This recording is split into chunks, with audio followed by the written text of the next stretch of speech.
आज हम बात करते हैं करंट अफेयर्स के प्रश्नों के बारे में। दोस्तों, आपने अभी तक चैनल को सब्सक्राइब नहीं किया है तो चैनल को सब्सक्राइब करना न भूलें।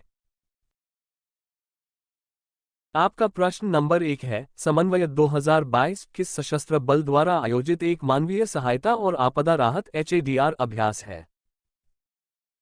आपका उत्तर है भारतीय वायुसेना। इसके बारे में कुछ और डिटेल जानते हैं। भारतीय वायुसेना ने वायुसेना स्टेशन आगरा में वार्षिक संयुक्त मानवीय सहायता और आपदा राहत HADR अभ्यास समन्वय 2022 का आयोजन किया।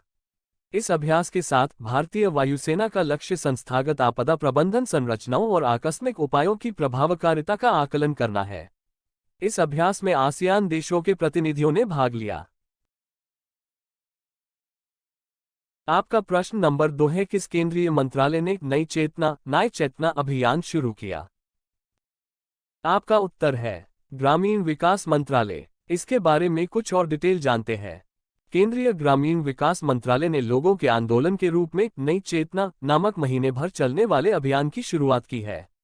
यह अभियान ग्रामीण विकास मंत्रालय द्वारा महिलाओं को विशेष रूप से ग्रामीण क्षेत्रों में उनके अधिकारों और उनकी शिकायतों के निवारण में मदद के लिए उपलब्ध तंत्र के बारे में जागरूक करने के लिए शुरू किया गया है। इसे 25 नवंबर 2022 को महिलाओं के खिलाफ हिंसा के उन्मूलन के लिए अंतर्राष्ट्रीय दिवस पर लॉन्च किया गया था। आपका प्रश्न नंबर 3 है, महात्मा गांधी राष्ट्रीय ग्रामीण रोजगार गारंटी अधिनियम मनरेगा में सुधार के लिए गठित पैनल के प्रमुख कौन हैं? आपका उत्तर है अमरजीत सिन्हा। इसके बारे में कुछ और डिटेल जानते हैं। महात्मा गांधी राष्ट्रीय ग्रामीण रोजगार गारंटी अधिनियम मनरेगा के तहत आवश्यक संरचनात्मक और अन्य सुधारों की सिफारिश करने के लिए पूर्व ग्रामीण विकास सचिव अमरजीत सिन्हा की अध्यक्षता में एक पैनल का गठन किया गया है।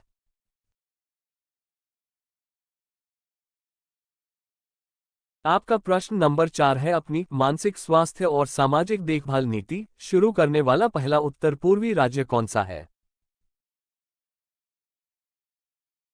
आपका उत्तर है मेघालय। इसके बारे में कुछ और डिटेल जानते हैं। मेघालय मानसिक स्वास्थ्य और सामाजिक देखभाल नीति शुरू करने वाला पूर्वोत्तर का पहला और भारत का तीसरा राज्य बन गया है। इस नीति का दृष्टिकोण समग्र मानसिक स्वास्थ्य और कल्याण को बढ़ावा देना और उचित पहुंच और देखभाल के मार्ग को सुविधाजनक बनाना है।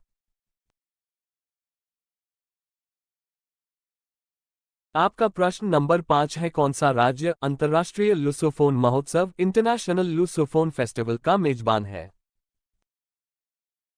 आपका उत्तर है गोवा। इसके बारे में कुछ और डिटेल जानते हैं। विदेश मंत्रालय भारतीय सांस्कृतिक संबंध परिषद और गोवा सरकार के साथ साझेदारी में अंतर्राष्ट्रीय लुसोफोन महोत्सव का आयोजन कर रहा है। लुसोफोन वे लोग हैं जो पुर्तगाली को मूल या एक सामान्य दूसरी भाषा के रूप में बोलते हैं। आपका प्रश्न नंबर 6 है, हाल के NSO डेटा के अनुसार 2022-23 की जुलाई सितंबर तिमाही के लिए भारत के सकल घरेलू उत्पाद GDP की वृद्धि कितनी है? आपका उत्तर है 6.3%। इसके बारे में कुछ और डिटेल जानते हैं। राष्ट्रीय सांख्यिकी कार्यालय NSO द्वारा जारी अंतिम अनुमानों के अनुसार वित्त वर्ष 2022-23 की जुलाई सितंबर तिमाही Q2 के लिए भारत का सकल घरेलू उत्पाद GDP 6.3% तक धीमा हो गया। 2022-23 की अप्रैल जून तिमाही में GDP में 13.5% की वृद्धि देखी गई। मुख्य रूप से विनिर्माण और खनन क्षेत्रों के खराब प्रदर्शन के कारण इसमें कमी आई है।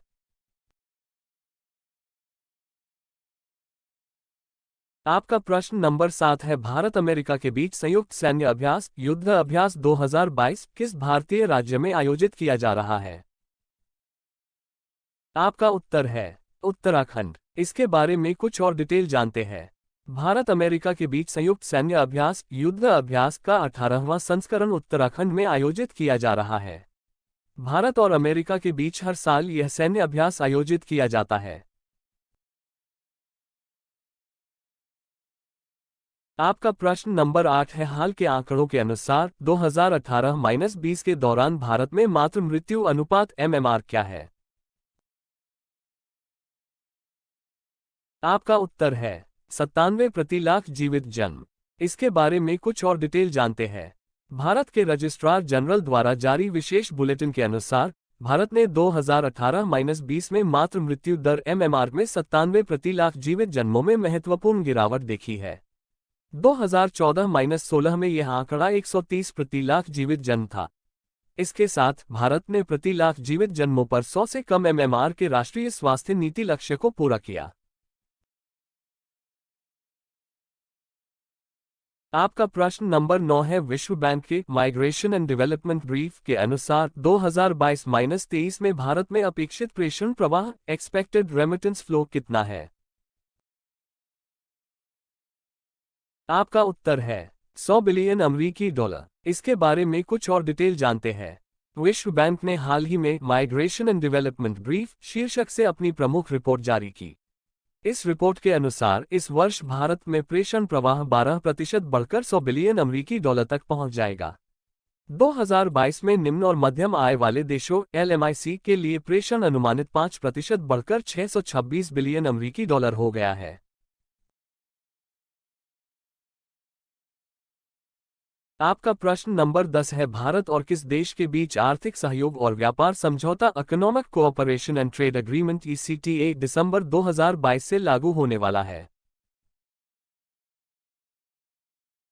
आपका उत्तर है ऑस्ट्रेलिया। इसके बारे में कुछ और डिटेल जानते हैं।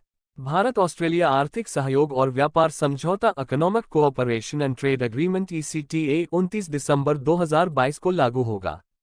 भारत ऑस्ट्रेलिया ईसीटीए वस्तुओं और सेवाओं में द्विपक्षीय व्यापार को बढ़ाएगा और रोजगार के नए अवसर पैदा करेगा। Please like and subscribe my YouTube channel Bedi online study point.